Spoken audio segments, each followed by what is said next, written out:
And to be honest with you, cameras kind of freak me out. Just a couple of phones. Yeah. Right. But no, it'd be like when I was a teacher, they would come by and do different things, and we need you on the news, and I'm like, hello, my name is Bruce. Just turn very robotic.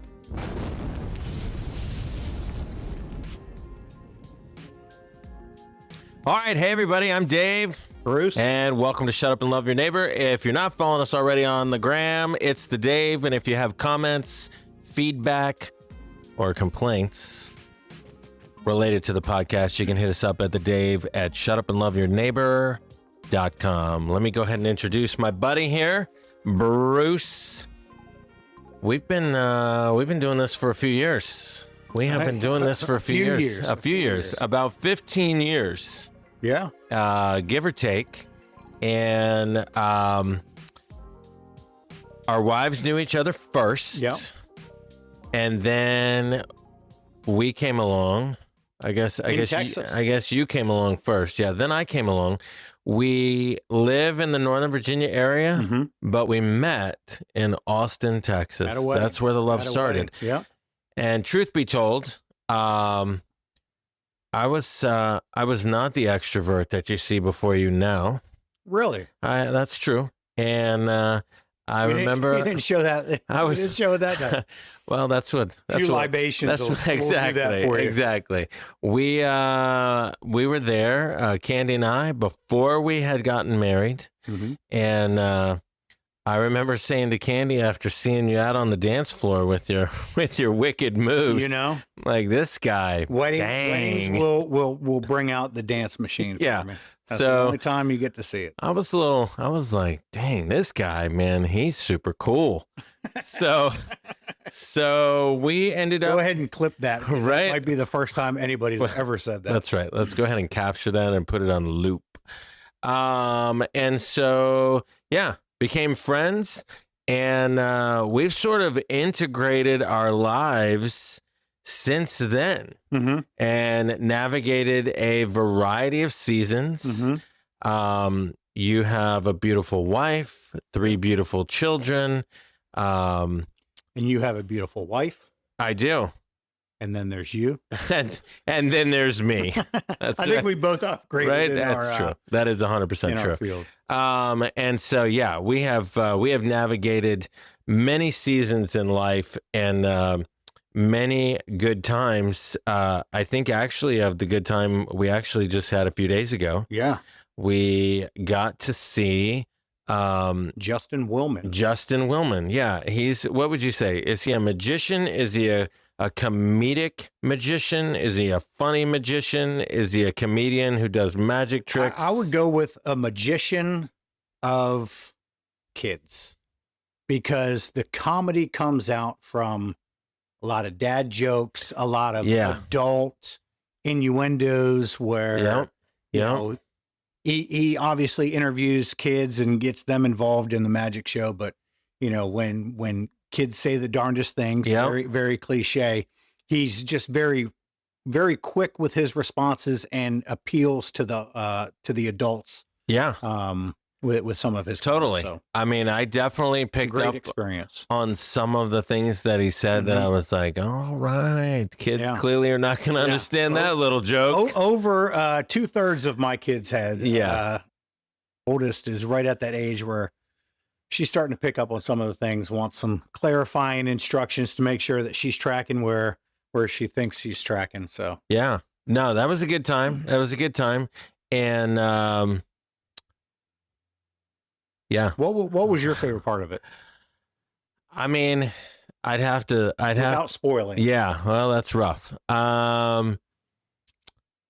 Without giving the trick away, it was at the beginning of the show, when he brought the one kid up. I think he was 12 or 13, just kind of full of life, that kid.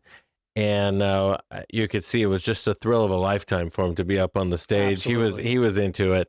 It was the time machine thing. It was the right and the ice and all of that in the end. And I thought to myself, and I told a couple of people about it. I'm like, I don't know how in the world he did it. And I hate to share this with you now. Yeah, I thought about it in the shower and I figured it out. Did you? I did figure it out. I did figure out that trick. Okay. I'm not gonna share it. We might have to go off camera to get. But I did. I don't even think I told producer Candy. Okay. But I think I did. What's that? I think I did figure. I'm sorry. I did figure out half of it. Okay. Okay. I figured out half of it. What I can't figure out is anytime somebody writes something on the back of a piece of paper or money or whatever, and then that word is still on the back after moving the trick it is all over. around and bouncing it. Because the lady that came up with that word was sitting right next to me. Yeah. So I was like, for the record, Dave went ahead and paid for the expensive seats. My family was up in the nosebleeds. I've got a family of 5, so we couldn't afford a front row. You know, listen. Slight flex. Couple of secrets. If you want to be able to afford the front row, you buy the tickets right when they go on sale. Yeah, they're cheaper. It seems like the prices go up on everything. Concerts, comedy shows after they're on sale. So that's number 1. Number 2, I did that because I really wanted to freak. Yeah, I'm gonna go ahead and yawn at this time. There you go. Get it all out. It's past Before you do that, why don't you go ahead and just shut up and then love your neighbor? Okay, let's do that. And let's try some of this. We're doing a Michter's 10-year. There you go. Okay, so I've had this for a bit, which is this was probably bottled when I was 25. I mean, definitely. Yeah. You're what, 27? Yeah. But yeah, this is a solid pour. I will say, for anyone following along, it is in the profile that I prefer, which is the E.H. Taylor. Cheers. Ooh, that's tasty. Yeah, very smooth. Yeah. I like that. I've had that bottle. Been working on that one for a good 5 or 7 years. I mean, you can see I don't pour out of it very often. Only for special guests. I'm hoping you feel pretty special right now. Absolutely. Absolutely.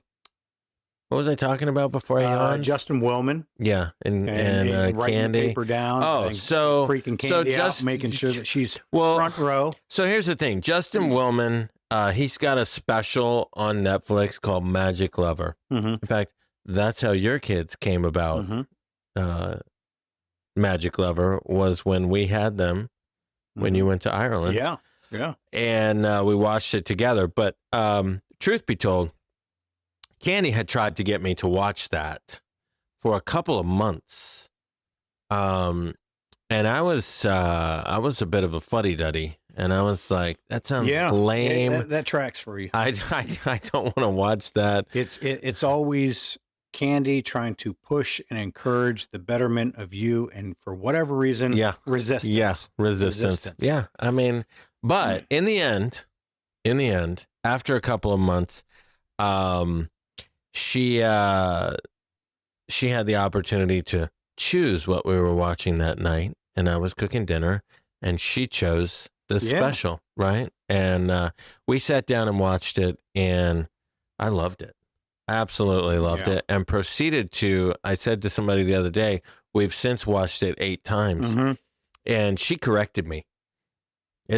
It's like 12 or 15 times. It's a lot of times. Yeah, I actually stumbled across the Netflix special. Just, it's one of those things where you have access to every channel, every streaming service, everything, and there's nothing to watch on TV. So I always default to comedy, go through, and it actually popped up on stand-up. Yeah. So I went ahead and clicked over to it, and it said Magic. And my immediate thought was that it was going to be kind of that David Copperfield, David Blaine, old school Magic, old school. Yeah. And then I started watching it, and about 10, 15 minutes in, I paused and I said, "Oh, let me go ahead and watch this with the kids." So the next morning, they came down. I put it on. Hey, I'd really like for you guys to watch this. And again, right about the 10, 15 minute mark, my oldest was like, "Oh, we've already seen this with Uncle Dave and Aunt Candy. So. I can't wait till she hears this podcast. She's going to be so upset. I said, okay, well, do you want to watch it some more? And she was like, yeah, I'll still sit down and watch it. So it really spoke to me because to catch the attention of a 14-year-old, watching it not just once, but getting through and watching it, forced family fun with a boring old dad, and still kind of cracking up and still kind of referencing. I thought it was phenomenal. Yeah, no, it's a great special, and it's one of those. I remember the first time we saw it, just at almost every trick, especially the finale. Yeah, I was like, the finale. How in the world? How in the world is that possible? Finale was phenomenal. But on Saturday night, the trick that really kind of just hooked me. That was my question to you. I was going to ask you that. Thank you for asking. Yeah. What was the very opening trick? And I always, without spoiling, too much, a kid shuffles cards. Oh, he takes a moment and looks at them, and then... And by a moment, it's like I'm no more than 2 seconds. Maybe 2 seconds. Yeah. And then flips over and proceeds to tell a story based on the cards in order going through. I always try to knock that up. The way that I kind of rationalize it is he's got some sort of photographic memory that I can't comprehend. He's got a talent or a skill. His ability to just crank that out. I mean, I was leaned forward all the way up in the nosebleeds, because when you have a nosebleed, you gotta lean forward. You gotta lean forward. But I was locked in, and it had my wife's attention. It had my daughter, 14, my son, 12, and then my youngest, 8. We were kind of dialed in from moment one all the way down to the very end, and afterwards they were still like, "Oh, can we see him again? When can we see him again?" So he's definitely on the he's on the radar. He's on the radar. So that was just our update. Yeah. We're halfway through the podcast at this point. Perfect. We've done our update. Let me go ahead and lean in and do our traditional gift. Listen, my friend, this is your size. All right. So actually, we're not going to disclose how. I mean, that is a big size, but yes, unfortunately, this will fit me. This will fit me. Dave, I appreciate it. Yeah, absolutely. So, I don't have any more updates. Okay. Do you have anything you'd like to talk about? Yeah. I mean, so going back to when we met in Texas, I still remember. Sitting at the table, somehow the higher powers decided to put two knuckleheads like us together. Yeah. We both had hair. We had hair. We were thin. We were in our prime. And we had our beautiful girlfriends at the time. Great story. You were married. I was married. And your wife had just had a baby. Yes, yes. And the 14-year-old was just born. That's right. So for hopefully Melissa's not listening to this, but it was just kind of like an instant bromance, if you will. And the thing that kind of stood out to me was not only the energy that we had, but then also the follow through, right? So I've met and hung out with guys and couples and whatever, on a vacation, on whatever. But it just seemed to every time we had a conversation, find out you guys lived right down the street in Fairfax.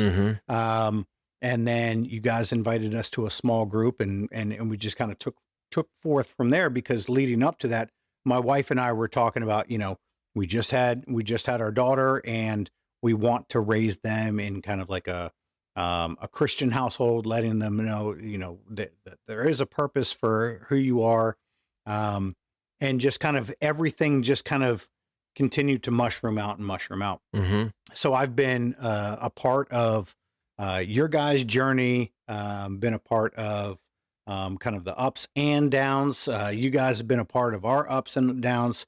But one kind of common thread that I've seen is that you are a connector. You like to not only connect with the individual, but when you find somebody that you have a strong relationship with, it's not a selfish, I'm going to keep this friend to myself. It's more of like, let me go ahead and multiply, and let me go ahead and connect this person with somebody else and connect this person with somebody else.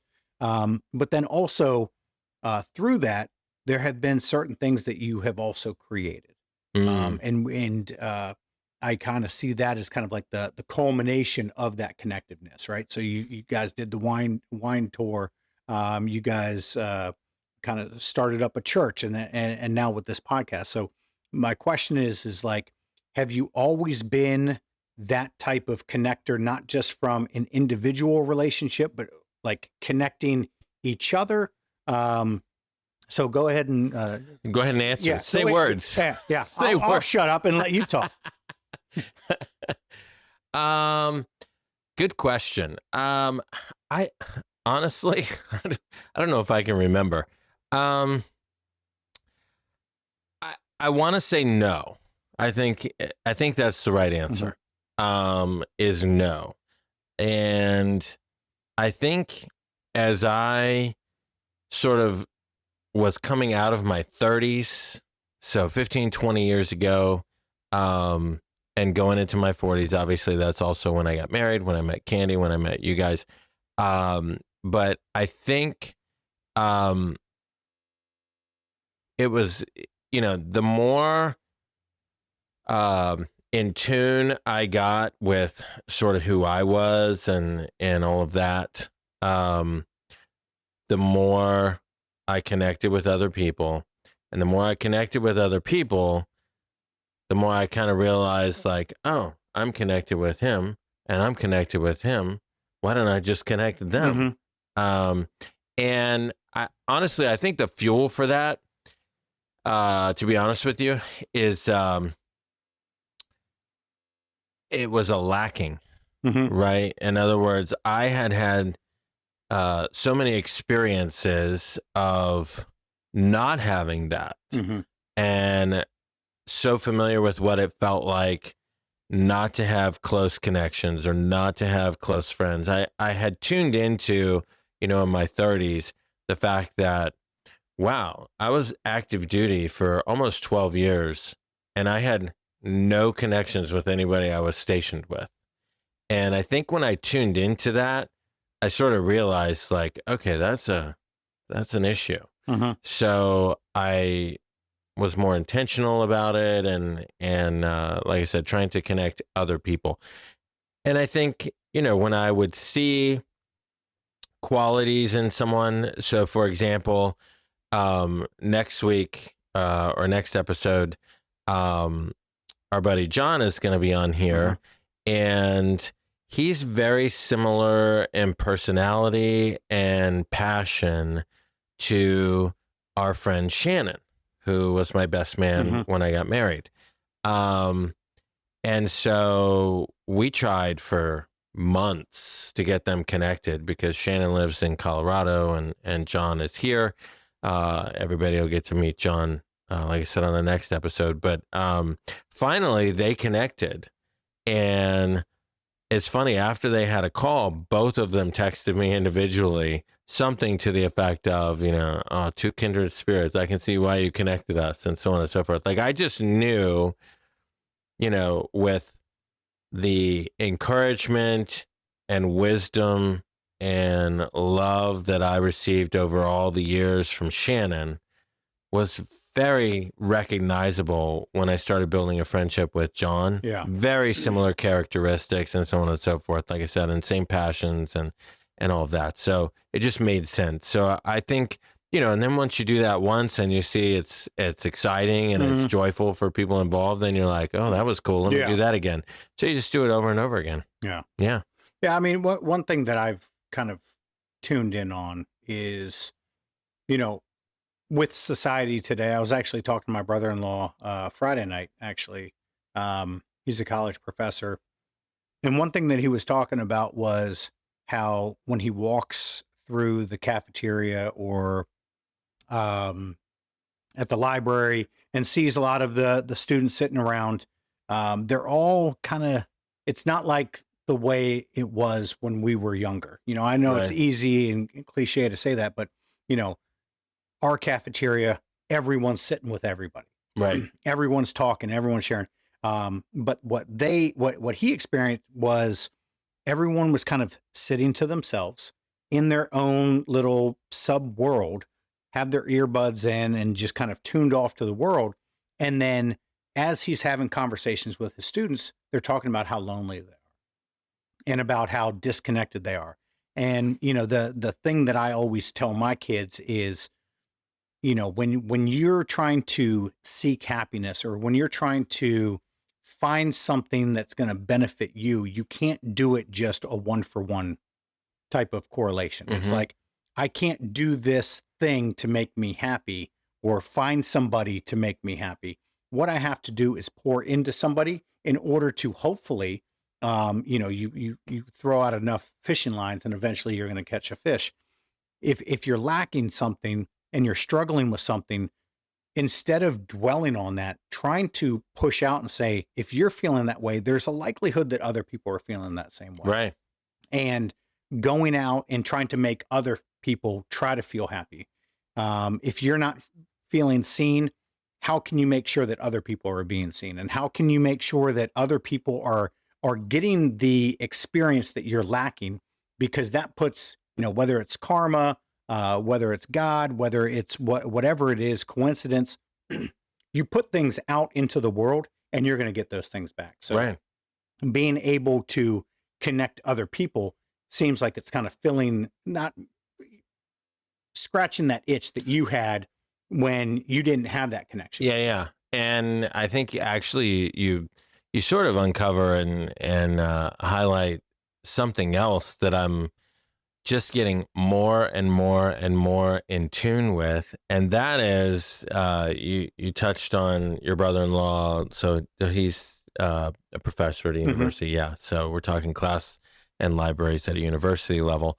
That is sort of a phrase that I've used for probably 5 years, in a variety of forms, which basically is, we've never been more connected by technology and yet never been more isolated. And it's sort of this weird, reality that we live in. And I think, shameless plug, but I think that's why sort of what we're doing is even more important, because we are living in different realities. We're living isolated. We're living in different realities, and our realities are really dictated by an algorithm, because all we do is pick up our phones and we scroll, and whatever's in our feed, which is based on a variety of very specific things,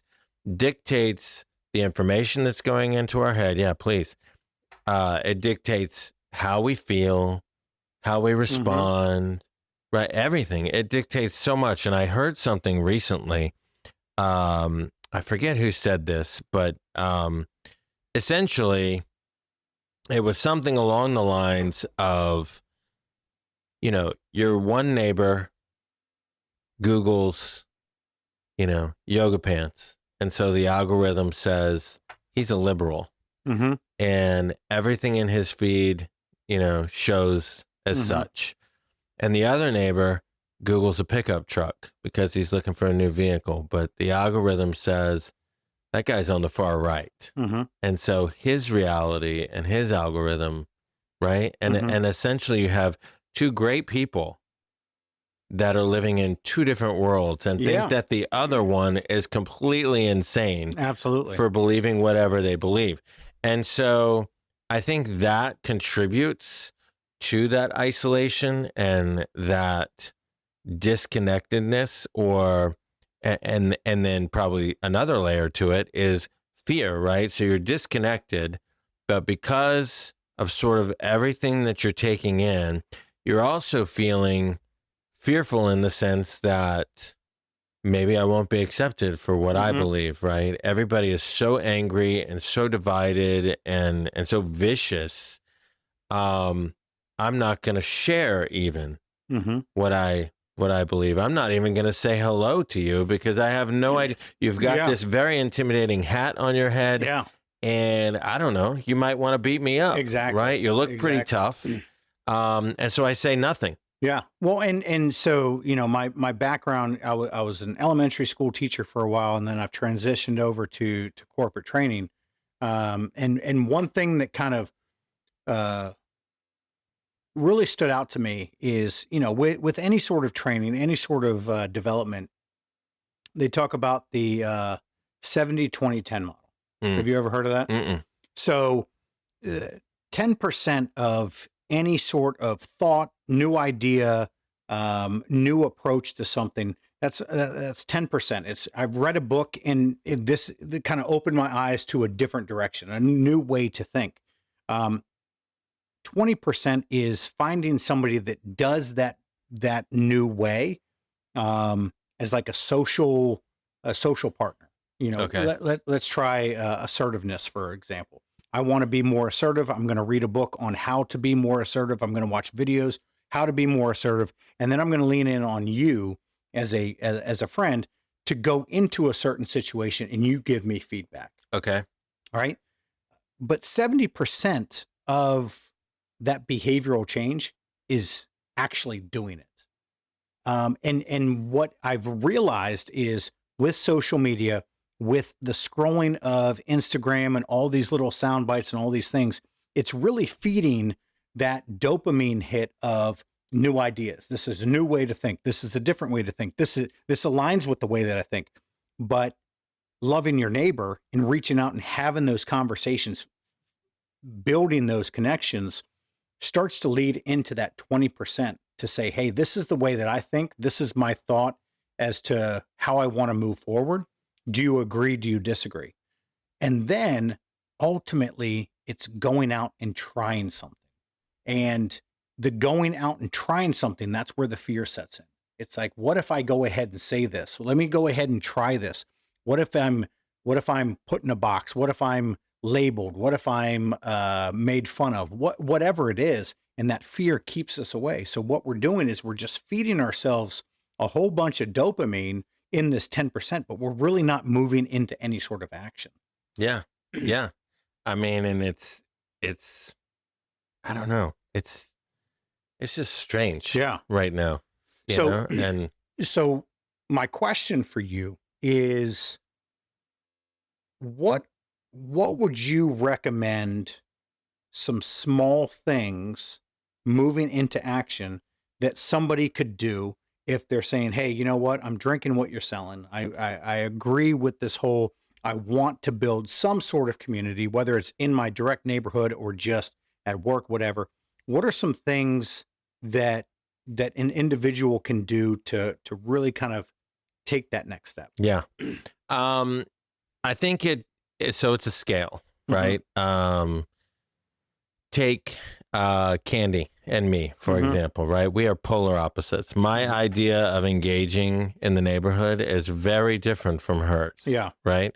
I'm about, let's invite every single neighbor into the driveway. Let's get 30 people and have a good time, and I'll make my rounds and talk to everybody, right? Her approach is, let me ask one of them out for coffee, right? So oftentimes a lot of our posts and that sort of thing might mention, just wave to somebody, right? So if you're new to it, if it's really uncomfortable to the point of causing anxiety or something like that, that's what I would start with, is like just wave to somebody and smile, and do that, for a little bit, a few weeks, a month, a couple months, whatever. Do it until you're used to it and it doesn't bother you. And then when you reach that point, think about what the next step might be. Maybe it is just, hey, the one lady that I keep waving to, she keeps waving back and smiling. She really seems to like that, or what, I'm just making this up. Yeah. Then cool. Ask her to coffee. Right? You probably got a pretty good chance she'll say yes. Ask her over to your house for tea, right? Or for a glass of wine, or whatever it is that you like to do. Invite them, one person into that space. If you are an outgoing person,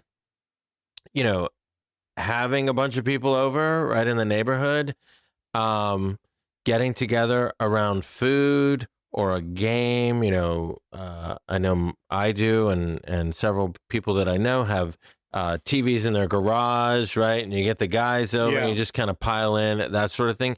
You're not necessarily going to have the space or, feel the burden in that kind of a scenario to have a deep and meaningful conversation with somebody. Yeah. But you're cracking open the temperature nut. gauge. Exactly. And, right. And again, that kind of speaks to the introversion of maybe it's just a wave.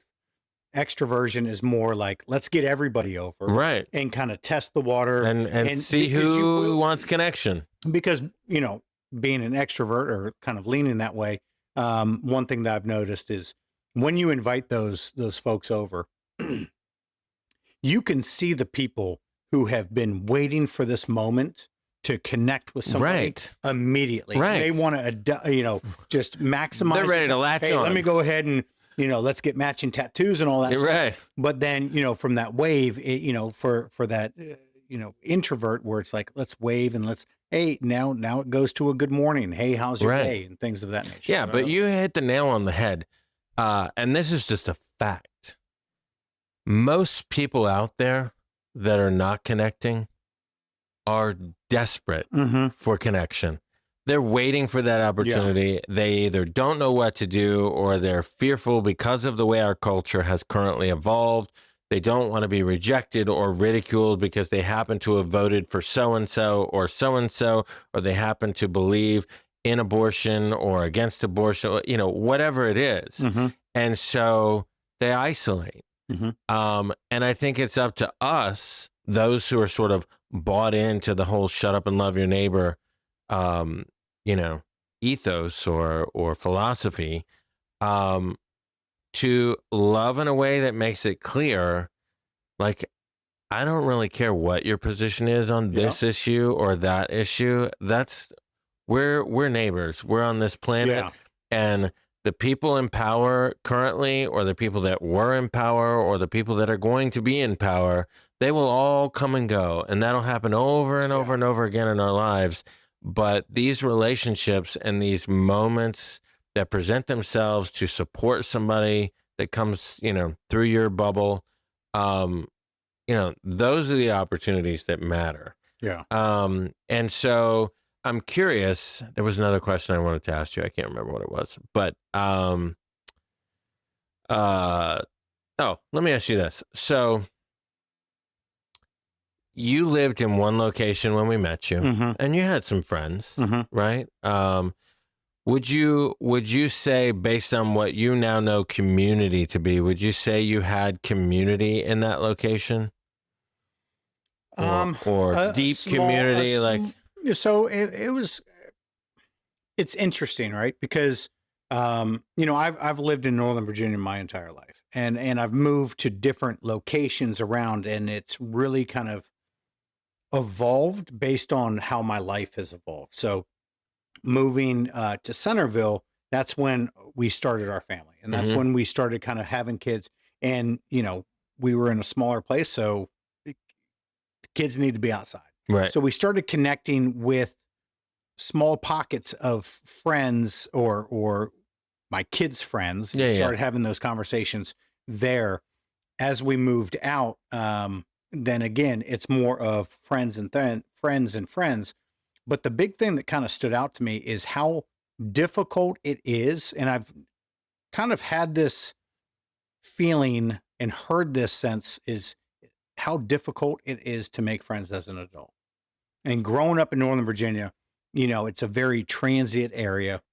You got people coming in to work for the government, coming in for their jobs. And it's just like, you ask anybody where they're from, and very rarely are you going to find somebody that is from Northern Virginia. Yeah. But finding those folks that are in a new location for whatever the reason, to get a bigger house, get a better neighborhood, for schools or for their job or whatever, being able to make those connections, I feel where I'm at now, maturity wise, it's really recognizing kind of the layers of what a friend is and how much involvement you want to have in their lives. And, you know, what we did is it was kind of like, let's invite everybody over. Let's go ahead and engage with everybody and do a temperature gauge. Where we're at now, it's being able to kind of fine tune as you have those late night, hey, nothing's really going on. Do you want to come over and have a glass of whiskey? Or, hey, we're not doing anything for dinner. We're going to order pizza. Do you guys want to come over and have pizza? You start kind of forming those much deeper relationships. And you know, it doesn't have to be a conversation on the hot topics, right? I really want one kind of badge that I like to wear is I can walk into any room and fit in. Whether it's with music, whether it's with arts, whether it's with politics, whether it's whatever it is, because one strategy that I've done is try not to talk as much. You know, it's talk less, ask more questions, because people will love to talk about themselves, because for an introvert, that's something that they're comfortable with. Like they're going to be able to let you know how much about themselves they're willing to. Extroverts love to talk anyways, so let's go ahead and just talk as much as I want. So asking questions and kind of gauging the temperature from there, then you can kind of figure out what type of dance you're going to be doing moving forward. Yeah, I mean, asking good questions and listening is probably one of my best skills. So yeah. How do we agree with that, Candy? All right, last question. Last question for you. The quintessential question, as I like to call it. What is shut up and love your neighbor mean to you? I'm going to bring it back to the kids. Is because my kids are at the age where they're asking questions, and they've kind of, two of them have matured beyond just do as dad says. It's more, why? Why am I going to do this?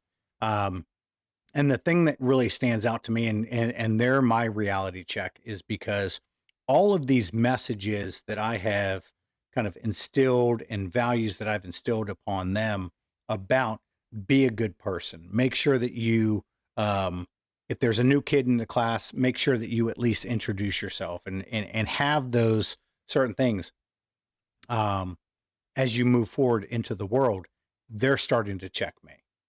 Right. And they're starting to say, you know, my youngest, she'll see somebody on the street with a sign that says, I'm hungry. Do you have any money? And things of that nature. So really kind of with my wife and I trying to have those conversations to say, how much are we living what we're preaching?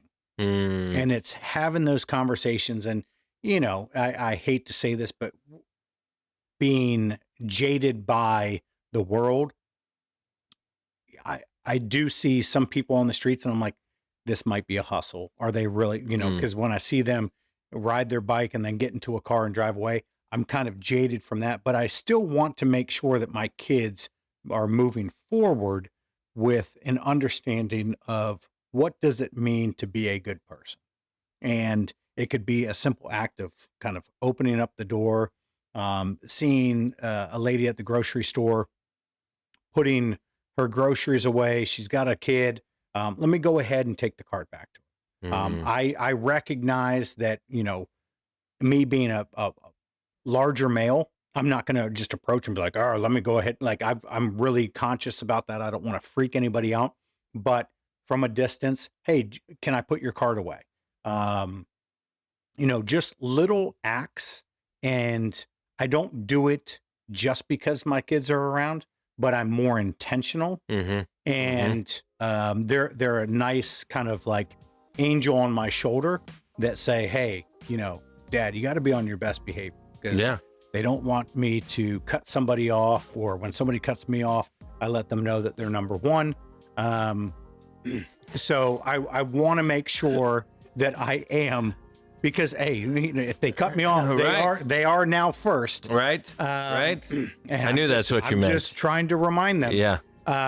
It's just really me moving forward, because my kids are so impressionable and starting to kind of like see how I am, wanting to make sure that they have those experiences and recognize that, you know, it's not just lip service, it's actual action. Right. So helping somebody out helping somebody out to move, helping somebody just do whatever, you know, why are you waking up so early to do A, B, and C? I don't want to, but I get to. Right. Right. Love it. Oh man, that's good stuff. That's good stuff. Well, we're out of time. All right. Yeah. I mean, we could talk for hours. Go ahead. Closing it out. Right. Closing it out. But you'll come back. You'll come back. I know it.